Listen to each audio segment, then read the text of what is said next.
resistance is futile. In 1996, Star Trek First Contact stunned audiences with visual effects that were years ahead of their time.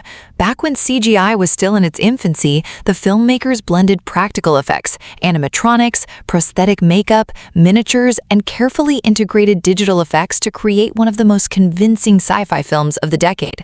Nearly 30 years later, many of its scenes still hold up because so much of what you're seeing was physically built and captured in front of the camera. If you've ever watched the iconic scene where the Borg Queen's head and upper body slowly descend from the ceiling before attaching to a mechanical lower body, chances are you assumed it was all CGI. It wasn't. The sequence was created using an ingenious combination of practical effects, animatronics, prosthetic makeup, hidden wire rigs, motion control photography, and just a small amount of CGI. To film the shot, actress Alice Krige was suspended from the ceiling on a specially designed wire rig. Attached beneath her shoulders was a highly detailed mechanical spine prosthetic, creating the illusion that only her head and upper torso were floating through the air. Alice's actual legs were hidden beneath a blue bodysuit. During post-production, the visual effects artists at Industrial Light and Magic digitally removed her lower body using blue screen compositing, leaving only her floating upper torso and exposed mechanical spine visible on screen. But that was only half of the illusion. The Borg Queen's lower body wasn't attached to Alice at all. Instead, the crew built a full-size mechanical prop, complete with robotic hips, cybernetic legs, and intricate biomechanical details. As Alice was slowly lowered on wires, she was carefully positioned above the prop. On set, though, the two pieces never actually connected. A small gap remained between Alice's upper body and the mechanical lower half. Later, Industrial Light and Magic used digital compositing to erase that gap, add the mechanical locking claws, perfectly align the spine, and create the illusion of a seamless connection. Once that transformation was complete, Alice Krige performed the rest of the scenes wearing the Borg Queen's full costume. By combining practical effects with subtle digital enhancements, the filmmakers created one of the most convincing transformations ever seen in 90s science fiction. The film's climax delivers another unforgettable effects sequence.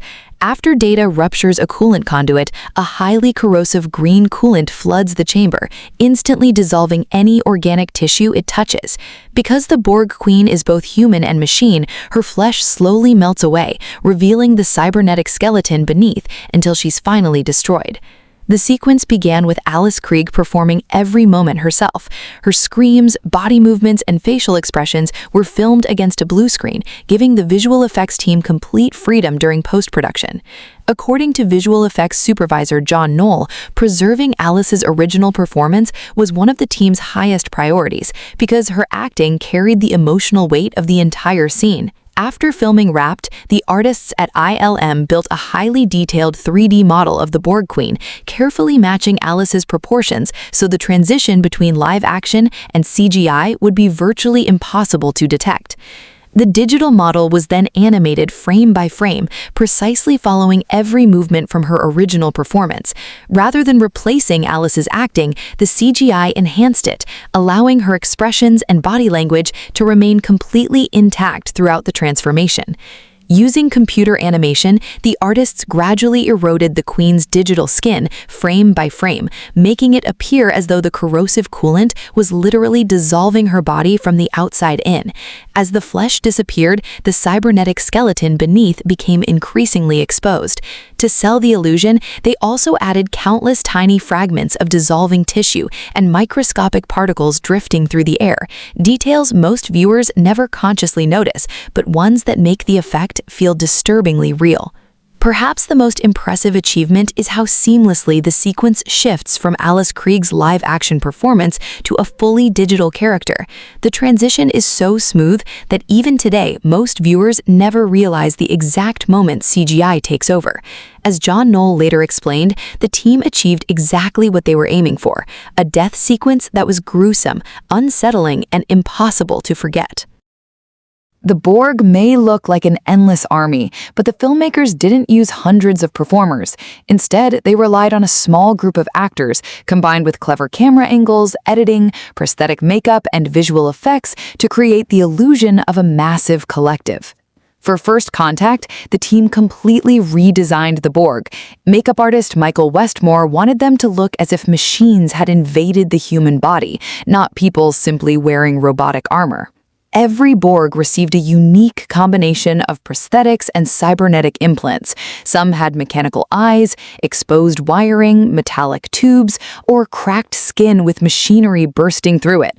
No two drones looked exactly alike, making the collective feel far more realistic. Transforming each actor was a massive job. Applying the silicone prosthetics, painting the skin, and attaching every mechanical detail took nearly 5 hours. After filming, removing everything took another hour and a half. That incredible attention to detail is why the Borg still look so convincing today. By relying on real makeup, practical costumes, and only subtle visual effects, the filmmakers created one of science fiction's most iconic alien races. The climactic spacewalk, where Picard, Worf, and Lieutenant Hawk battle the Borg outside the Enterprise, may look like pure CGI, but most of what you see was built for real. Instead of creating the entire ship digitally, the filmmakers constructed a large section of the Enterprise's exterior on a soundstage. Surrounded by blue screens, the set was later extended with digital effects, while Industrial Light and Magic added Earth, the stars, and the rest of the starship. To simulate zero gravity, the actors were suspended on hidden wire rigs that were digitally erased in post-production. They even wore heavy lead weights inside their boots, forcing every movement to become slower and more controlled, which surprisingly made them look even more weightless on screen. The custom-made EVA suits added another challenge. Their sealed helmets and bulky designs made long filming days physically exhausting. The entire sequence took nearly 2 weeks to shoot, with every camera move carefully planned for the visual effects team.